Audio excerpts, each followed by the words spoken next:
Joining us right now is former Union Minister for Petroleum and Natural Gas, also former Chief Minister of Karnataka, Mr. Veerappa Moily. Mr. Moily, thank you so much for joining us right here on NDTV.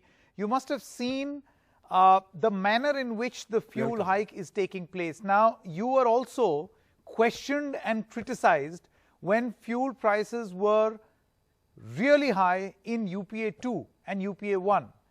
What is different from then and now?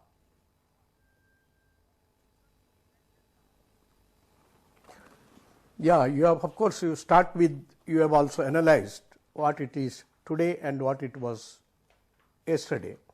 UPA 2's regime, one thing we have done it straight away when I became the Union Minister for Petroleum, and we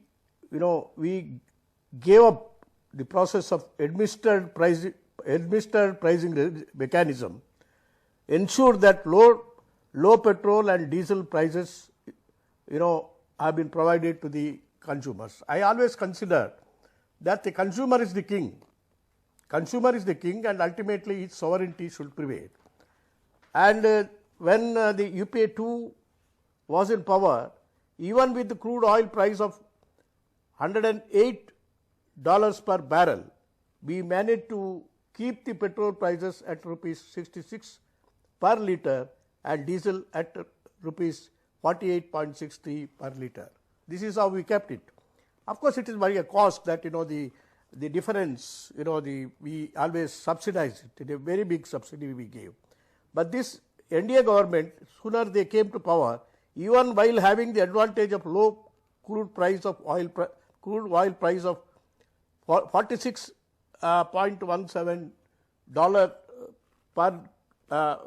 per gallon, then keep the petrol and per barrel in 2016 and $47.56 per barrel in 2017. NDA kept the petrol prices high at rupees 60 per litre in 2016. But Mr. Moily, when we ask this question of the central government, they turn around and say that state VATs are also very high. It's not just central taxes.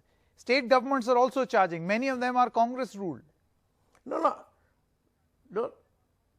Yeah. Even then, it was not that high. As I could have realized, I listened to 2020. It's not exactly the state. State, of course, they will, on the in the light of the hike by the center, they always raise them proportionately. Okay. Even there, I can show you, demonstrate the fact that the federal principle has also not been followed by this government. As against the UPA government, NDA utilized low oil prices to achieve fiscal deficit targets, which it never did it. Instead, they should have shielded the consumers from the volatile international oil prices through a price stabilization fund.